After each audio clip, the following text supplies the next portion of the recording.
US president దగ్గర ఒక ఎర్రటి టెలిఫోన్ ఉండేది. అది చరిత్రలో 12 సార్లు మాత్రమే ఉపయోగపడింది. మొదటిది 1963లో యుఎస్ అధ్యక్షుడు జాన్ ఎఫ్ కెనడీ హత్య జరిగినప్పుడు.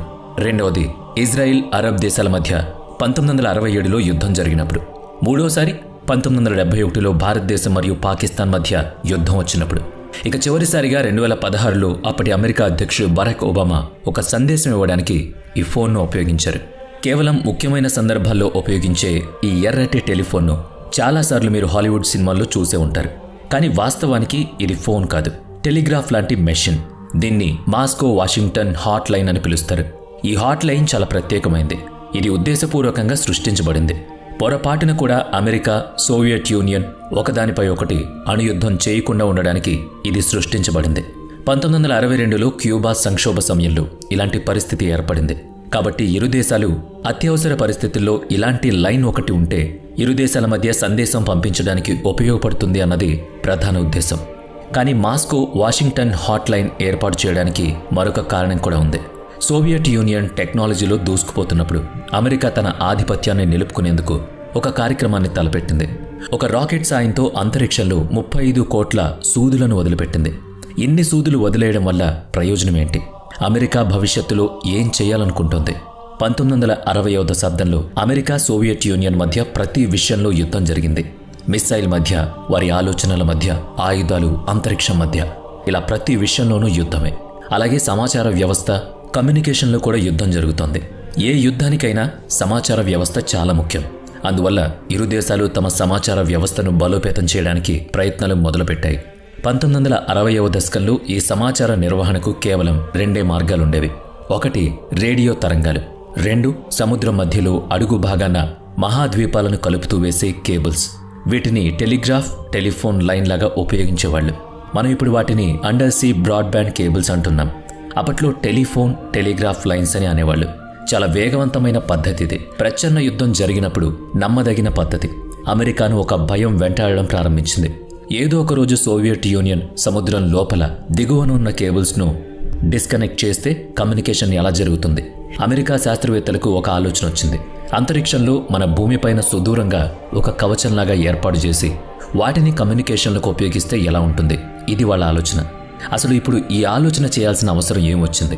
అది తెలుసుకోవాలంటే ముందు రేడియో తరంగాల గురించి తెలుసుకోవాలి. 60వ దశకం వరకు మనం శాటిలైట్ ప్రపంచానికి దూరంగానే ఉన్నాం. ఇది కేవలం యుఎస్ లేదా యుఎస్ఎస్ఆర్ విషయం కాదు, ప్రపంచం మొత్తం అలాగే ఉంది. మరి అప్పుడు రేడియో తరంగాలు ఎలా ఉపయోగించారు? అందుకు భూమిలో ఉన్న ఐనోస్పియర్ను అందుకు ఎలా ఉపయోగించుకున్నారు? భూమి లోపల ఉన్న పొరల్లో ఐనోస్పియర్ ఒకటి. దీని పరిధి 60 కిలోమీటర్ల నుంచి 1000 కిలోమీటర్లు, 410 మీటర్ల ఎత్తు వరకు ఉంటుంది. పేరులో ఉన్నట్టుగానే అయోన్లతో ఏర్పడి ఉంటుంది ఈ పొర.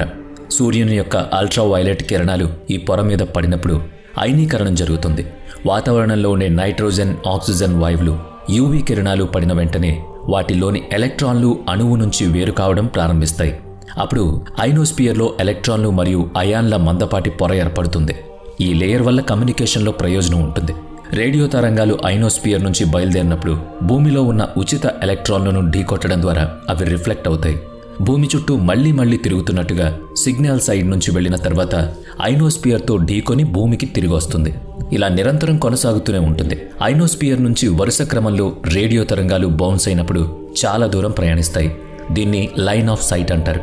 ప్రత్యక్ష కళ్ళతో చూడలేని చోటు అని అర్థం. ఇది అవతలి వైపు ఉన్న ఐనోస్పియర్ వరకు చేరుకుంటుంది. 1960 వరకు దూర ప్రాంతాల వరకు రేడియో కమ్యూనికేషన్ ఇలాగే ఉండేది. కానీ దానిలో సమస్య ఉంది. రేడియో బేస్ ఐనోస్పియర్ ఢీకొట్టడం ద్వారా ప్రయాణం చేస్తాయి. ఇది ఉచిత ఎలక్ట్రాన్లపై ఆధారపడి ఉంటుంది. అది సూర్యుని యొక్క అతినీల లోహిత కిరణాల మధ్య ఆధారపడి ఉంటుంది. వాతావరణం బాగా లేనప్పుడు లేదా రాత్రి సమయాల్లో ఎలక్ట్రాన్ల సంఖ్య తక్కువగా ఉండే అవకాశం ఉంటుంది. రాత్రి వేళల్లో వివిధ బ్యాండ్లను చూస్తున్నప్పుడు ఐనోస్పియర్ యొక్క డి మరియు ఈ తగ్గడం మనం స్క్రీన్పై చూడొచ్చు. ఐనోస్పియర్లోని ఈ మార్పులకు కారణంగా రేడియో కమ్యూనికేషన్ సమయంలో రిలే కమ్యూనికేషన్ సాధ్యం కాదు. 1960లో యుఎస్కి యుద్ధ భయం ఉండింది. సోవియట్ యూనియన్ సముద్రం కింద రాత్రి వేళ కేబుల్ను రేడియో కట్ చేస్తే పరిస్థితి ఏంటి? కమ్యూనికేషన్ సాధ్యం కాకపోతే ఈ సమస్యకు పరిష్కారాన్ని కనుగొనడానికి అమెరికన్ సైన్యం నమ్మదగిన వ్యవస్థను, వేగవంతమైన కమ్యూనికేషన్ కోసం నిరంతరం పనిచేసే కమ్యూనికేషన్ను ఎంపిక చేసుకున్నారు. అదే project west Ford. Project west Ford ఆలోచన కోసం మసాచుసెట్స్ ఇన్స్టిట్యూట్ ఆఫ్ టెక్నాలజీతో పనిచేస్తున్న ప్రొఫెసర్లను నియమించింది. ప్రొఫెసర్ వాల్టన్ ఈ కమ్యూనికేషన్ సమస్యను పరిష్కరించారు. అతను చాలా విచిత్రమైన పరిష్కారంతో వచ్చాడు. అంతరిక్షంలో మనం కృత్రిమ ఐనోస్పియర్ను ఎందుకు సృష్టించుకోకూడదు అనుకున్నాడు. స్వంత కృత్రిమ ఐనోస్పియర్ను తయారు చేయాలని సూచించాడు. మిలియన్ల కొద్దీ చిన్న రాగి సూదులు తయారు చేసి భూమిని చుట్టుముట్టిన ప్రదేశాల్లో వదిలేస్తే అది కక్షలో షీల్డ్ లాగా వ్యాపిస్తుంది. నీడిల్స్ రేడియో సిగ్నల్స్ని రిఫ్లెక్ట్ చేస్తాయి. సుదూర సమాచార మార్పిడిని సులభతరం చేయడం జరుగుతుంది. మొదట్లో దీనికి ప్రాజెక్ట్ నీడిల్స్ అని, ఆ తర్వాత వెస్ట్ ఫోర్డ్ అని పేరు పెట్టారు. 1.78 సెంటీమీటర్ కక్షలో వీటిని వదలడానికి ఏర్పాటు జరిగింది. అలా 8 GHz ఫ్రీక్వెన్సీకి కమ్యూనికేషన్ మీడియం లాగా పనిచేస్తుంది. అన్నిటినీ కలిపి తర్వాత దాన్ని 21 అక్టోబర్ 1961న ప్రయోగించారు. మొదటి ప్రయత్నంలో దాదాపుగా 10 కోట్ల సూదులు అంతరిక్షంలోకి పంపబడ్డాయి. మొదటి ప్రయత్నం విఫలమైంది, ఎందుకంటే ఇందులో సూది విస్తరించడం అవసరం. కానీ 9 మే 1963 వరకు ఒకచోటికి పరిమితమైంది. రెండో ప్రయత్నంలో ఈసారి 35 కోట్ల సూదులు ఉపగ్రహంతో కక్షలో పంపబడ్డాయి. ఈసారి ప్రయోగం విజయవంతమైంది. భూమి యొక్క కక్షలో విస్తరించి సన్నని బెల్ట్ ఏర్పడింది. బెల్ట్లో ఒక చదరపు మైలులో సుమారుగా 50 సూదులు కమ్యూనికేషన్కు సరిపోతాయి. ఇప్పుడు సిద్ధమైన తర్వాత పరీక్షించాల్సిన సమయం వచ్చింది. ప్రయోగంలో కాలిఫోర్నియా నుంచి మసాచుసెట్స్ ఒక మార్గం ద్వారా సందేశం పంపబడింది. ఇది చాలా దూరం, 5000 కిలోమీటర్ల కంటే ఎక్కువ. ప్రయోగం విజయవంతమైంది. అమెరికన్ మిలిటరీ ప్రాజెక్టు పూర్తి చేసింది. కనీసం అలాంటి 2-3 బెల్ట్లను తయారు చేయాలన్నది వారి ప్రణాళిక. స్థిరమైన కమ్యూనికేషన్ వ్యవస్థను ఏర్పాటు చేయాలి. అప్పుడు సోవియట్ యూనియన్ కేబుల్ కట్ చేసినా కూడా సమస్య ఉండదు. ప్రాజెక్టు వెస్ట్ ఫోర్డ్ విజయవంతమైంది. కానీ అమెరికా సైనికులు ఈ ప్రాజెక్టును నిలిపివేయాల్సి వచ్చింది. అందుకు కారణం సోవియట్ యూనియన్తో పాటు అమెరికా మిత్ర దేశాలు కూడా ఈ ప్రాజెక్టుకి వ్యతిరేకమయ్యాయి. ఆస్ట్రోనోమర్స్ ఇంటర్నేషనల్ కమ్యూనికేషన్ అమెరికా మీద ఫిర్యాదు చేసింది. కనీసం ఒక్క మాట కూడా చెప్పకుండా అమెరికా అంతరిక్షంలో ఆ ప్రయోగం చేసిందని ఆరోపించింది. అంతర్జాతీయంగా ప్రాజెక్టు ఫోర్డ్ మీద మిత్ర దేశాలు ఏకాభిప్రాయంతో అమెరికాకు వ్యతిరేకమయ్యాయి. అప్పటికే అమెరికా మీద కోపంగా ఉన్న బ్రిటన్ తీవ్ర అసంతృప్తి వ్యక్తం చేసింది. బ్రిటన్ నిరసనకు ఒక ప్రత్యేక కారణం కూడా ఉంది. ఆ రోజుల్లో అమెరికా బ్రిటన్ యొక్క మొదటి ఉపగ్రహం అనుకోకుండా నాశనం చేయబడింది. ఈ ఉపగ్రహం పేరు ఏరియల్ 1. ఇది అమెరికా బ్రిటన్ యొక్క సంయుక్త ప్రాజెక్ట్. ఆ ప్రాజెక్ట్ 9 జూలై 1962న ప్రారంభించబడింది. కానీ కొన్ని వారాల తర్వాత సెన్సార్ అకస్మాత్తుగా చాలా ఎక్కువ రేడియేషన్ను రికార్డ్ చేసింది. దీని వెనుక అమెరికా హస్తం ఉంది. ఏరియల్ 1 యొక్క ప్రయోగం నిజానికి కృత్రిమమైంది. కొంతకాలం తర్వాత అమెరికా ఎగువ వాతావరణంలో 1.4 మెగాటన్నుల అణుబాంబును పేల్చేసింది. వాతావరణంలో అంత ఎత్తు అంటే ఆలోచించాల్సిందే.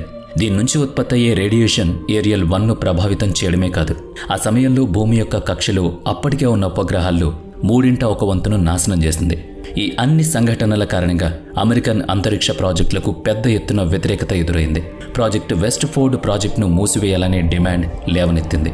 కానీ వెస్ట్ ఫోర్డ్ విజయవంతమైంది. అమెరికా దాన్ని విడిచిపెట్టడానికి సిద్ధంగా లేదు. ఇప్పుడు చివరికి ఒక ఒప్పందం కుదుర్చుకుంది. వెస్ట్ ఫోర్డ్ నీడిల్స్ 5 సంవత్సరాల కంటే ఎక్కువ సమయం కక్షలో ఉండకూడదు. ఈ చర్చ ఇలా నడుస్తుండగానే ఈ ప్రాజెక్ట్ తనంతట అదే నిలిపివేయబడింది. యుఎస్ మిలిటరీ 1966లో తన మొదటి సమాచార ప్రసారాలను ప్రారంభించింది. అప్పటికి ఉపగ్రహ వ్యవస్థ ప్రారంభించబడింది. కమ్యూనికేషన్ కోసం వెస్ట్ ఫోర్డ్ ప్రాజెక్ట్ అవసరం లేకపోయింది.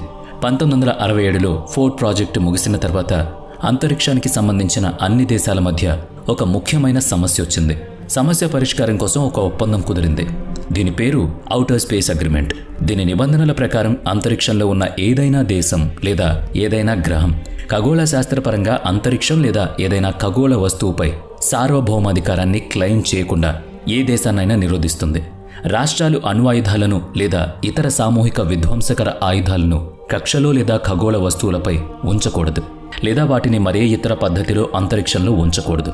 రాష్ట్రాలు తమ అంతరిక్ష వస్తువుల వల్ల కలిగే నష్టానికి బాధ్యత వహిస్తాయి. రాష్ట్రాలు అంతరిక్ష మరియు ఖగోళ వస్తువుల హానికరమైన కాలుష్యాన్ని నివారించాలి.